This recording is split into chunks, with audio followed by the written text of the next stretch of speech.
시편 오늘은 77편 같이 보겠습니다.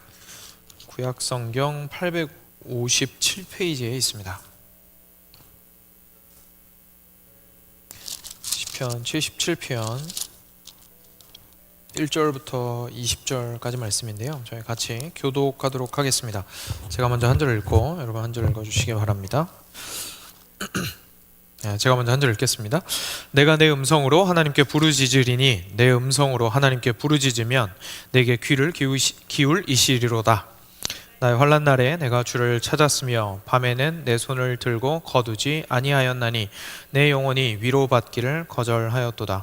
내가 하나님을 기억하고 불안하여 근심하니 내 심령이 상하도다. 주께서 내가 눈을 붙이지 못하게 하시니 내가 괴로워 말할 수 없나이다. 내가 옛날 곧 지나간 세월을 생각하여 싸우며 밤에 부른 노래를 내가 기억하여 내 심령으로 내가 내 마음으로 간구하기를 주께서 영원히 버리실까 다시는 은혜를 베풀지 아니하실까. 그의 인자하심은 영원히 끝났는가. 그의 약속하심도 영구히 패하였는가. 하나님이 그가 베푸실 은혜를 잊으셨는가. 노하심으로 그가 베푸실 긍휼을 그치셨는가 하였나이다. 또 내가 말하기를 이는 나의 잘못이라 지존자의 오른손에 해 곧 여호와의 일들을 기억하며 주께서 옛적에 행하신 기이한 일을 기억하리이다. 또 주의 모든 일을 작은 소리로 읊조리며 주의 행사를 낮은 소리로 되뇌이리이다. 하나님이여 주의 도는 극히 거룩하시오니 하나님과 같이 위대하신 신이 누구오니이까. 주는 기이한 일을 행하신 하나님이시라.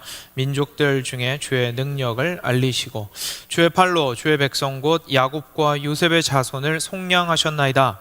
하나님이여 물들이 주를 보았나이다. 물들이 주를 보고 두려워하며 깊음도 진동하였고 구름이 물을 쏟고 궁창이 소리를 내며 주의 화살도 날아갔나이다. 회오리 바람 중에 주의 우레소리가 있으며 번개가 세계를 비추며 땅이 흔들리고 움직였나이다.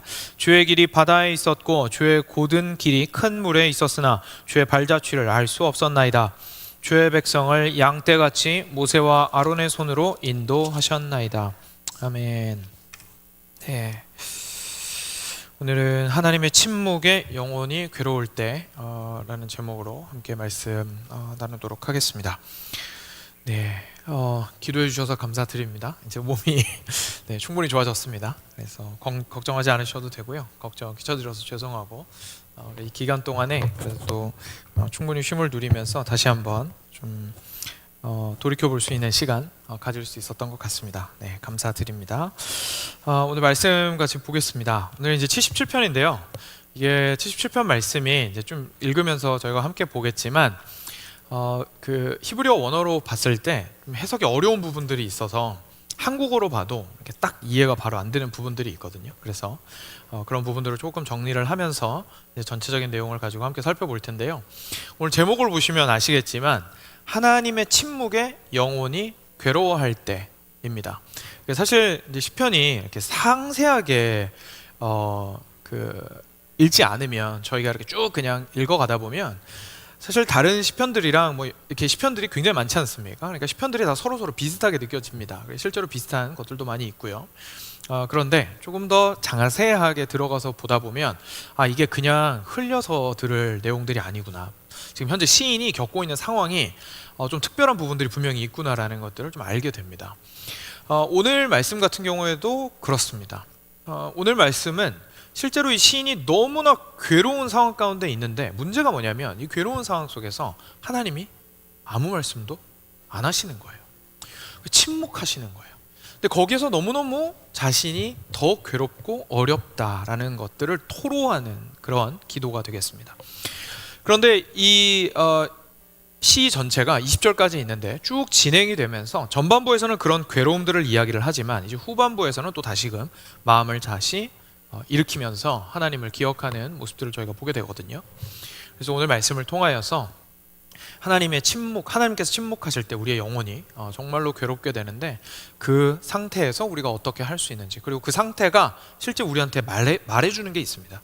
그래서 이러한 상태가, 하나님께서 침묵하시는 그 상태가 우리한테 무엇을 말씀해 주시는지에 대해서 제가 좀 함께 살펴볼 수 있도록 하겠습니다. 처음에 1절부터 4절까지를 저희가 같이 보았으면 좋겠는데요. 1절부터 4절까지를 저희가 쭉 한번 천천히 같이 읽겠습니다. 시작. 내가 내 음성으로 하나님께 부르짖으리니 내 음성으로 하나님께 부르짖으면 내게 귀를 기울이시리로다. 나의 환난 날에 내가 주를 찾았으며 밤에는 내 손을 들고 거두지 아니하였나니 내 영혼이 위로받기를 거절하였도다. 내가 하나님을 기억하고 불안하여 근심하니 내 심령이 상하도다. 주께서 내가 눈을 붙이지 못하게 하시니 내가 괴로워 말할 수 없나이다. 아멘. 네, 그냥 앞서 말씀드린 것처럼 그냥 쭉 읽으면 뭐 힘든가 보다 이제 이렇게 하고 넘어갈 수가 있는데요. 여기 찬찬히 보시면 1절에 내가 내 음성으로 하나님을 부릅니다. 부르짖습니다. 내 음성으로 소리를 높여서 하나님을 부르짖습니다. 내게 귀를 기울이실 겁니다. 라고 말했습니다. 근데 여기까지만 보면 저희가 보통 생각하는 믿음의 고백처럼 보입니다. 그렇죠? 내가 열심히 기도하고 부르짖으면 하나님 들어주실 거예요 라는 이야기로 보입니다. 그런데 문제가 뭐냐면 그 다음 날에 그 다음 구절에 보시면 이렇게 돼 있습니다. 내가 환난 날에 하나님 저 너무 힘듭니다. 너무 어렵고 환난을 겪고 있습니다. 이 환난 날에 주님을 찾았습니다. 밤에는 내 손을 들고 거두지 않았습니다. 무슨 말입니까? 잠을 못 자는 거예요. 밤에도 손 들고 기도하고 있는 겁니다. 그래서 하나님 저를 도와주십시오 라고 환난 가운데에도 침상에 눈물을 적시면서 하나님을 향해서 기도하고 있는 시인의 모습이 보입니다. 그런데 내 영혼이 위로받기를 거절하였습니다 라고 나와 있는데요. 이제 이 부분이 조금 저희가 한국어 번역으로 보면 연결이 좀 잘 안 되는 부분인데 히브리어 원어를 보고 이제 문맥을 좀 따져 보아서 조금 더 좋다고 생각이 되는 해석은 나의 영혼이 안식할 수 없게 되었습니다 라고 보는 것이 좀 더 맞는 것 같습니다. 그러면 좀 연결이 잘 되죠. 그래서 하나님 제가 너무 환난 가운데 있는데 이 밤에도 눈물을 흘리면서 손 들고 기도하는데 하나님만 부르짖고 있는데 안식을 찾을 수가 없습니다. 도저히 마음이 평안해지지가 않고 이 계속해서 어려운 이 마음이 지금까지도 나를 괴롭히고 있습니다. 그래서 지금 하나님께서 어떻게 하고 계신 거예요? 아직 응답 안 해주신 겁니다. 그죠? 기도를 막 열심히 드리고 있는데 눈물은 흘리고 있는데 손을 들고 있는데 심지어 소리쳐 부르짖으며 기도하고 있는데 아무 말씀 안 하고 계신 중인 겁니다. 그래서 3절에 하나님의 말씀을 안 하시니까 시인이 어떻게 합니까? 내가 하나님을 기억하며 내가 하나님을 막 생각하려고 애쓰고 있습니다. 하나님 그래도 하나님께서 도와주시잖아요. 기도하면 들어주시잖아요 라고 하면서 어떻게든 없는 믿음 끌어올리려고 애쓰고 있습니다. 그런데도 불안하여 근심하니 나의 심령이 상하고 있습니다 라고 이야기합니다. 주께서 내가 눈을 붙이지 못하게 하시니 이게 불면증이죠. 잠을 잘 수가 없습니다. 주님 잠을 잘 수가 없습니다. 그리고 내가 괴로워서 말할 수 없는 지경에 이르렀습니다. 그런데 도대체 하나님 당신은 언제 응답하십니까? 라는 것들을 부르짖고 있는 부분이라는 것을 저희가 보게 됩니다. 일단 여기까지만 보고 나서도 저희들이 한번 저희 자신을 좀 돌이켜보면서 생각해 볼 필요가 있습니다. 사랑하는 여러분, 저희가 신앙생활을 해가면서요 하나님을 굳게 믿는 것이 참 쉽지가 않습니다. 굳게 믿는다라는 것은 결국 상황에 상관없이 우리의 믿음을 지킨다는 것인데 상황이 너무 하나님을 향한 믿음과 신실함을 지키기 어려울 때가 많잖아요. 그러니까 그때에도 한결같은 믿음 지키기가 쉽지가 않죠. 그런데도 저희가 훌륭한 그리스도인이고 싶은 마음은 저희 안에 굴뚝같이 있습니다. 그렇죠? 그러다 보니까 그럴 때에 우리가 없는 믿음을 끝까지 끌어올립니다. 그러면서 내가 믿음으로 고백하면 하나님께서 반드시 응답하실 거야 라고 이야기를 하게 되죠. 그런데 그렇게 이야기를 하는 것 자체가 문제라기보다요 그렇게 이야기를 하고 내가 믿음으로 이 상황을 어떻게든 돌파하려고 내 나름대로 스스로를 막 우기고 꾸짖고 죄책감도 느끼고 하는 그 과정 속에서 발생하는 문제가 있는데 그건 바로 내가 진짜 가지고 있는 괴로움을 나도 모르게 숨길 수 있다라는 얘기입니다. 오늘 시인이 우리한테 보여주는 게 있습니다. 자기 자신의 괴로움을 하나님 앞에 있는 그대로 드러내고 있는 것인데 하나님 앞에 드러냈을 때에 서야 비로소 이 사람 본인이 뭐 때문에 괴로운지를 스스로가 일단 깨닫게 됩니다. 먼저 지금 현상이 있습니다. 육체적으로 잠을 못 자고 있습니다. 그렇죠? 불면증이 왔습니다. 저희들 뭐 다들 경험을 해보셨을 겁니다. 너무너무 어려운 일이 있으면 아무리 잠을 잘 자는 사람도 강도에 따라서 그렇죠? 굉장히 어려운 일이 발생을 하면 밤잠을 설치게 됩니다. 잠을 못 자고 일어나서 번뇌하고 번민하고 어쩔 줄을 몰라서 그 밤이 다시 찾아올까 봐 두려울 정도가 되는 경우들이 우리가 있습니다. 그 시간들 가운데에 기도로서 밤을 지새우는 분이 있는가 하면 또 그러면 안 되겠지만 이제 다른 길을 찾을 수 없어서 뭐 술이라든지 그죠? TV라든지 다른 것들로 또 밤을 지새우며 고통을 어떻게든 좀 줄이려고 하는 경우도 많이 있겠죠. 하여간 우리가 너무너무 어려운 상황 속에서 불면이 찾아오게 되는데 오늘 시인도 지금 그런 상황입니다. 그리고 또 하나 불면만 있는 것이 아니라 문제는 마음에 있죠. 이 마음이 너무너무 불안한 겁니다. 쉴 수가 없습니다. 이런 거 아마 경험해 보셨으리라 생각을 합니다. 저도 기억이 나는데요. 저희 어머니가 아프셨을 때 정말 단 한순간도 마음이 편한 적이 없었던 기억이 납니다. 굉장히 오랜 기간 동안 마음의 불편함이 항상 계속해서 있었고 그 불안한 감정이 항상 남아 있어서 아무리 웃긴 걸 봐도 웃기지도 않고 아무리 좋은 레스토랑에 가고 맛있는 거 먹고 친구를 만나고 즐겁게 행한다 할지라도 심지어 예배 중에 있고 찬양을 큰 소리로 부르고 있다 할지라도 어떻게 할 수가 없어서 소리 지르면서 기도를 하고 있는데도 불구하고 마음이 너무 불안한 거예요. 그 해소되지 않는 불안함이 그리고 근심이 가슴을 끝까지 짓눌러서 어느 정도까지는 영혼이 절대로 올라가지 못하게 위에서부터 그냥 짓누르고 있는 경험들을 우리가 하게 될 때가 있습니다. 지금 시인이 그런 모습을 이제 보여주고 있는 거죠. 아무리 애쓰고 부르짖고 경건하게 이 문제를 해소하려고 해도 짓누르고 있는 거는 지금 현재 이 시인이 경험하고 있는 바라는 것을 알게 됩니다. 지금 시인은 그것을 하나님 앞에 솔직하게 내놓고 있습니다. 일단 저희도 사랑하는 여러분, 우리가 가지고 있는 현상에 대해서는 인정을 할 필요가 있습니다. 이건 믿음 없는 모습이야 라고 하면서 옆으로 그냥 밀어놓는 것이 아니라 내가 현재 어떤지를 조금 제3자의 입장에서 관찰할 필요가 있습니다. 아, 내가 불안해하고 있구나. 아, 내가 굉장히 연약한 상태에 있구나. 내가 지금 상당히 예민하구나. 옆에서 야, 너 좀 예민해. 야, 너 왜 이렇게 헬쑥해졌어? 라고 하면 짜증내는 것이 아니라, 그죠? 한번 다시 스스로를 돌아보는 거죠. 아, 내가 예민한가? 아, 내가 겉으로 보았을 때는 좀 지금 현재 약간 이렇게 짓눌려 있고 불안한 상태에 있나? 내가 말을 하는데 나는 편하게 말한다고 하는데 굉장히 내가 긴장하면서 말을 하고 있나? 라는 것들에 대해서 좀 솔직하게 스스로를 바라볼 필요가 있다는 얘기입니다. 왜 그런지는 이제 조금 계속해서 살펴보면서 저희가 보겠습니다. 일단 오늘 시인이 하나님을 향해서 부르짖는 태도를 통해서 저희 자신을 어떻게 바라보아야 하는지를 일단 좀 깨닫고 넘어갈 수가 있는 것 같습니다. 이 부분에 대해서 저희가 일단 생각을 한번 해보고요. 그리고 나서 그 다음에 이 시인이 자기의 마음을 직접적으로 표현하는 구절이 그 중간 부분에 나오는데 이 부분이 정말 어떻게 보면 우리의 마음을 또 대변해주는 부분이기도 합니다. 이 부분을 통해서 좀 더 깊이 있게 이 주제로 들어가 보도록 하겠습니다. 자, 겉으로 그런 어려움을 겪고 있었고 그냥 단순하게 내면이 불안하고 근심하고 있습니다 라고 말했던 이 시인의 마음 속에 진짜 무슨 문제가 있었는지 5절부터 9절까지 같이 보겠습니다. 5절부터 9절까지를 같이 한 목소리로 읽겠습니다. 시작. 내가 옛날 곧 지나간 세월을 생각하여 싸우며 밤에 부른 노래를 내가 기억하여 내 심령으로 내가 내 마음으로 간구하기를 주께서 영원히 버리실까 다시는 은혜를 베풀지 아니하실까 그의 인자하심은 영원히 끝났는가 그의 약속하심도 영구히 패하였는가 하나님이 그가 베푸실 은혜를 잊으셨는가 노하심으로 그가 베푸실 긍휼을 그치셨는가 하였나이다. 아멘. 굉장히 적나라합니다. 그렇죠?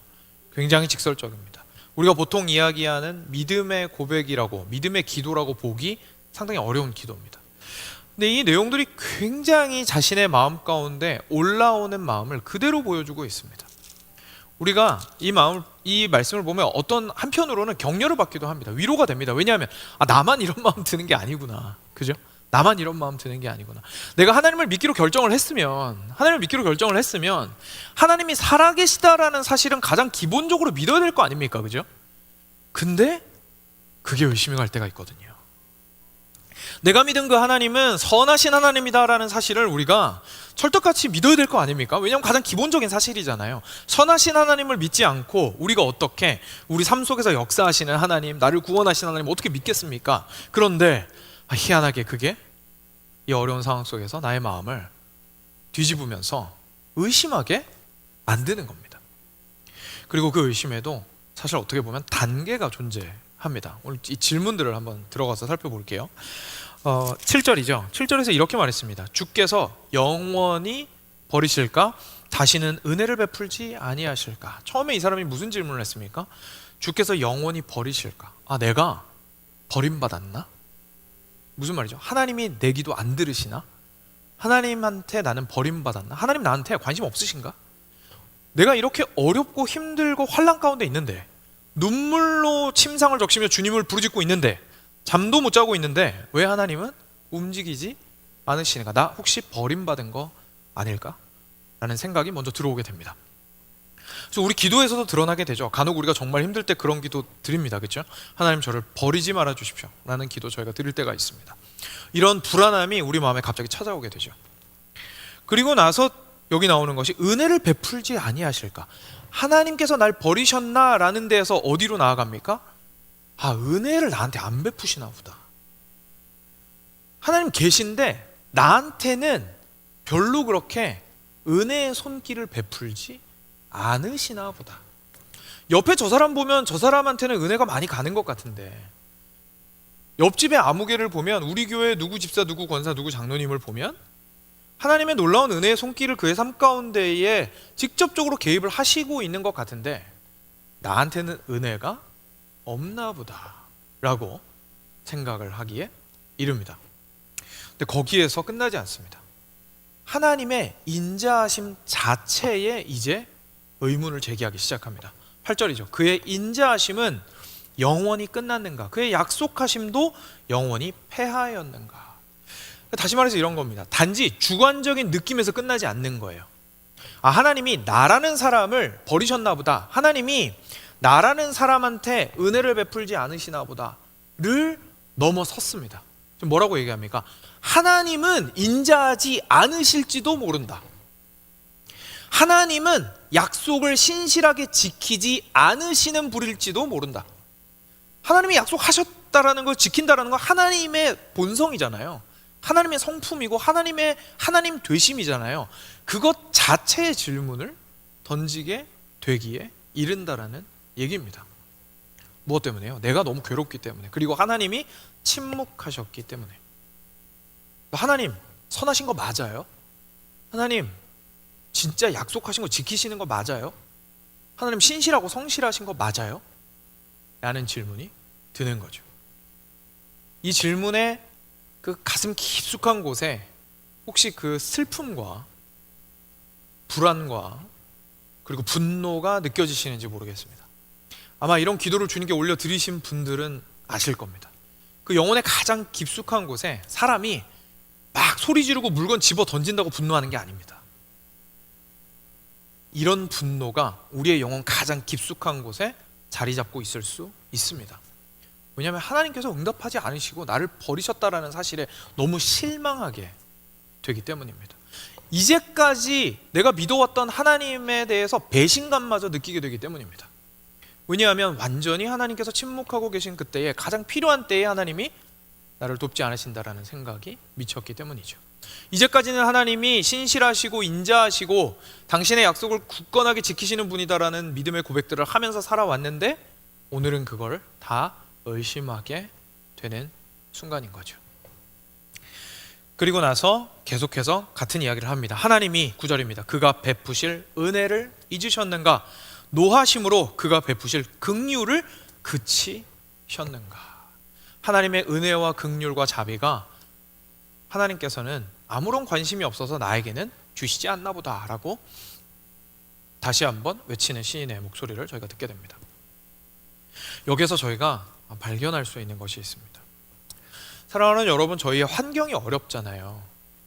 근데 저희가 그리스도인으로서 어려운 환경 가운데 거하거나 또는 다른 어떤 문제는 굉장히 다양하지 않습니까? 다양한 문제로서 저희가 어려워할 때에 그리스도인으로서 그 고통을 겪는 거랑 그리스도인이 아닌 사람이, 불신자가 그 고통을 겪는 거랑 고통의 차원이 다릅니다.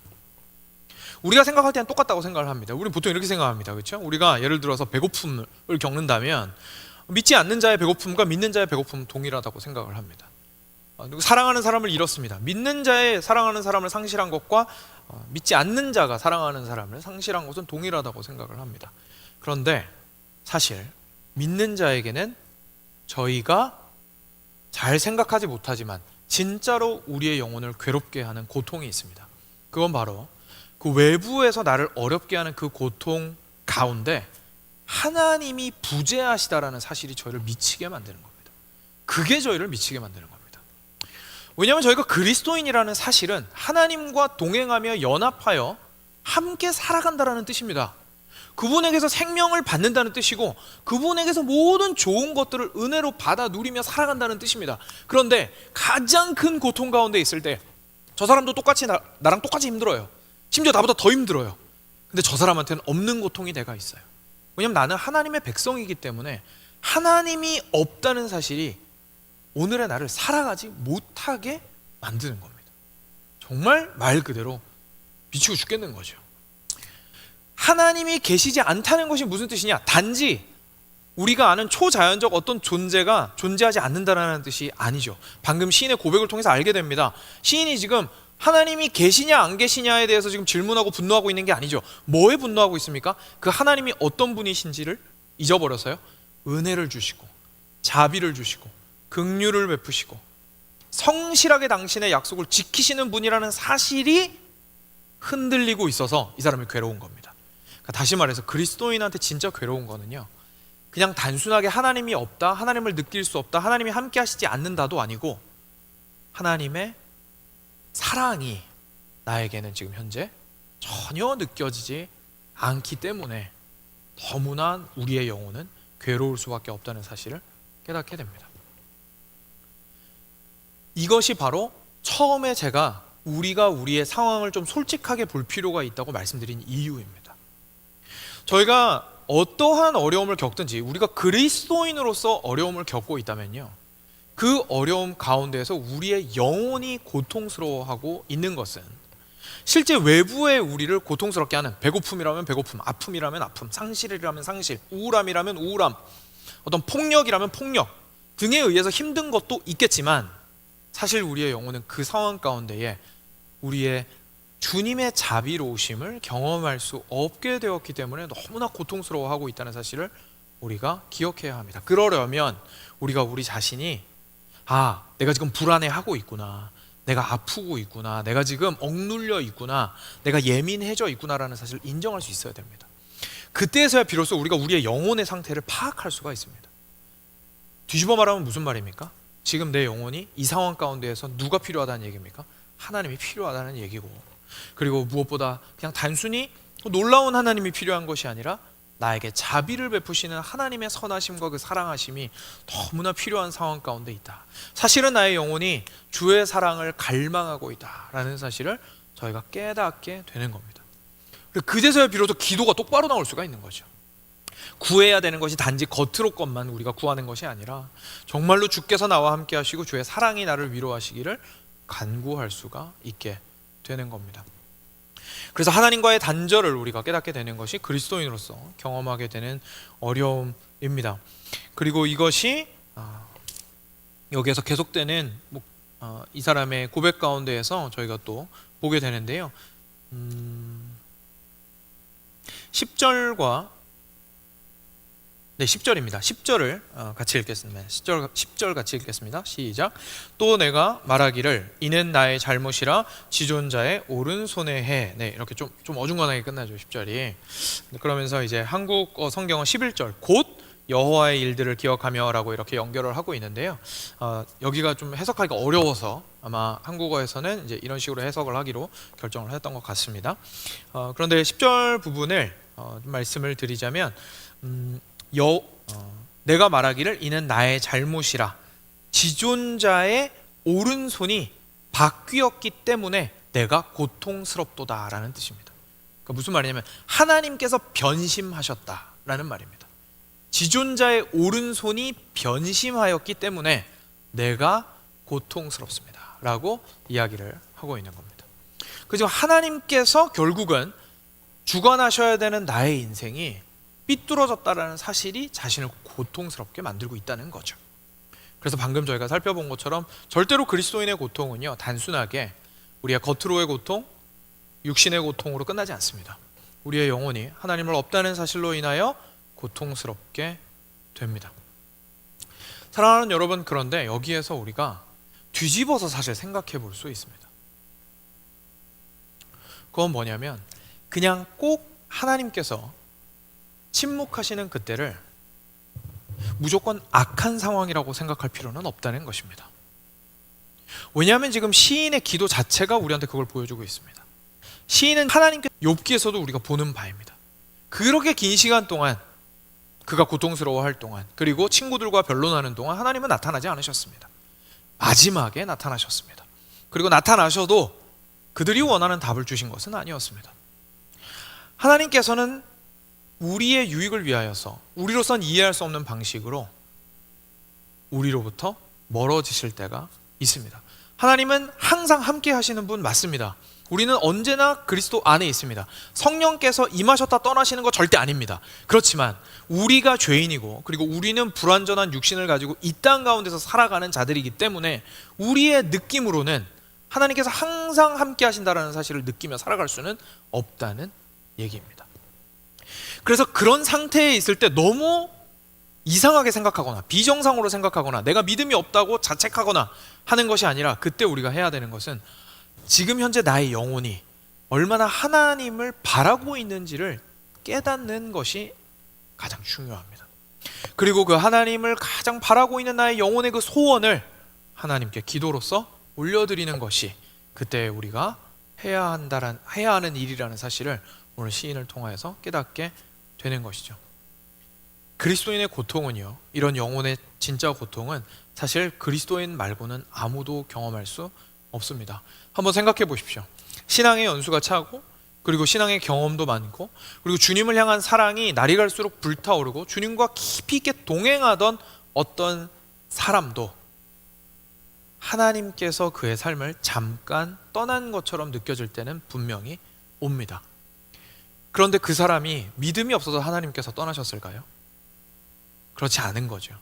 그러면 그 사람의 그 고통, 하나님이 떠나신 것으로 겪는 그 고통은 작을까요? 그렇지 않죠. 그 사람이 하나님을 오히려 많이 경험하고 하나님을 크게 기뻐하며 하나님으로 인하여 어떤 은혜가 크면 클수록 오히려 그 빈자리는 어쩌면 어떤 의미에서는 더 크게 느껴질 수 있습니다. 그때 그는 하나님께 가까이 있을수록 하나님의 사랑이 얼마나 더 필요한 자인지를 자신이 더 깨닫고 오히려 주님께 더 부르짖으며 밤잠을 설치며 눈물을 흘리며 손을 들고 주께 기도하고 주님의 사랑을, 주님의 자비와 주님의 성실하심을 다시금 회복되기를 간구할 수 있게 되는 거죠. 이것이 하나님께서 침묵하실 때에조차도 우리 그리스도인이 유익을 누릴 수 있는 방법이고, 실제로 하나님께서 이런 유익을 우리가 누릴 수 있기 위하여서 때로 이런 일들을 행하신다라는 사실을 우리가 보게 됩니다. 그리고 나서 우리 시인이 끝나지 않았습니다. 너무나 감사하게도 이가 회복하게 됩니다. 이 사람이 어떻게 회복하였는지 뒷부분에 쭉 하고 나오게 되는데요, 이 부분은 제가 쭉 읽으면서 말씀드리도록 하겠습니다. 11절입니다. 11절부터 곧 여호와의 일들을 기억하며 주께서 옛적에 행하신 기이한 일들을 기억하리이다. 자, 여기서 10절까지에서 끊어진 거고요. 그래서 10절에서 하나님을 향한 원망과 그리고 하나님을 향한 기도를 드렸던 것이고, 그리고 11절부터 갑자기 분위기가 전환되는 겁니다. 11절에 이 사람이 그렇게 부르짖고 눈물 흘리고 괴로워하다가 갑자기 깨달은 거죠. 아, 주께서 과거에 무슨 일을 행하셨는지가 갑자기 기억이 나기 시작한 겁니다. 하나님이여, 13절입니다. 주의 도는 극히 거룩하시오니 하나님과 같이 위대하신 신이 누구오니이까. 하나님께서 행하셨던 그 일들을 기억하니까 하나님께서, 하나님의 뜻이 얼마나 거룩하신지가 다시금 기억나게 된 겁니다.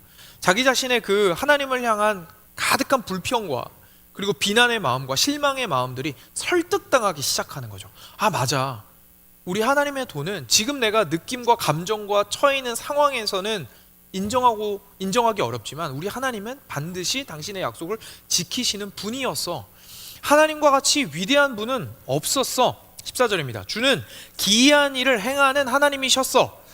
민족들 중에 주의 능력을 알리시고 주의 팔로 주의 백성 곧 야곱과 요셉의 자손을 속량하신 분이셨어 라는 것들을 기억하게 된 것이죠. 우리식으로 얘기하자면 아침에 묵상하다가, 그죠? 말씀 보게 된 겁니다. 말씀을 통해서 애굽에서부터 유대 백성들을 끌고 나오신 것들을 묵상하고 깨닫고 충격을 받게 되는 거죠. 홍해도 가르신 하나님께서 나의 이 어려운 상황 가운데에서 자비를 베풀지 아니하시랴 라는 사실을 깨닫게 되는 겁니다. 요셉을 통하여서 놀라운 섭리 가운데 그 야곱과 그 동생들을 구원하셨던 형들을 구원하셨던 그 모든 일들을 보면서 정말 하나님께서 놀라운 당신의 섭리의 손길로 오늘의 나의 삶을 붙들고 계시지 아니하시랴 라는 사실을 돌이켜보며 다시금 깨닫게 되는 것이었습니다. 하나님이여 물들이 주를 보았나이다. 물들이 주를 보고 두려워하며 깊음도 진동하였고 구름이 물을 쏟고 궁창이 소리를 내며 주의 화살도 날아갔나이다. 회오리 바람 중에 주의 우레소리가 있으며 번개가 세계를 비추며 땅이 흔들리고 움직였나이다. 주의 길이 바다에 있었고 주의 곧은 길이 큰 물에 있었으나. 이 사람이 말씀을 보다가 창밖을 봤습니다. 갑자기 우레가 치고 산에서 비가 내리고 엄청난 회오리 바람이 붑니다.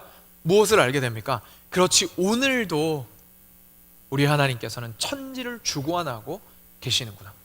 오늘도 하나님께서는 바람을 일으키시고 오늘도 하나님께서는 비를 내리시며 오늘도 하나님께서는 당신의 능력을 충분히 행사하시며 이 땅을 유지하고 계시는구나. 단지 나의 삶 가운데 내가 원하는 타이밍에 내가 원하는 방식으로 나의 어려움에 은혜를 베풀지 않고 계실 수는 있겠지만 하나님의 하나님 되심은 멈춘 적이 없구나 라는 사실을 깨닫게 됩니다. 그래서 19절 뒷부분에 이렇게 나오죠. 주의 곧은 길이 큰 물에 있었으나 주의 발자취를 알 수 없었나이다. 아, 주님, 그렇군요. 주님은 일하고 계시지만 주님이 내 눈에 보이지 않을 뿐이었습니다. 주의 발자취를 내가 몰랐을 뿐이었습니다. 주님은 여전히 당신의 능한 발로 움직이고 계십니다. 주의 백성을 양떼같이 모세와 아론의 손으로 인도하셨습니다.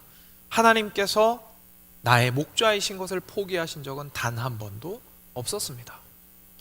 내가 현재 당장 주님의 손길을 느낄 수 없다 할지라도 주님이 나의 목자라는 사실은 변함이 없습니다 라는 사실을 고백하며 시인이 다시금 회복하게 되는 것을 저희가 보게 됩니다. 그 마음이 불안하지 않았을까요? 이전보다는 많이 평안해졌으리라 믿습니다. 그럼에도 환경의 어려움은 여전히 있었을 겁니다. 오늘의 이야기는 거기서 끝나지 않으니까요. 하나님께서는 하나님의 때에 움직이실 겁니다. 하지만 하나님의 때에 반드시 움직이실 겁니다.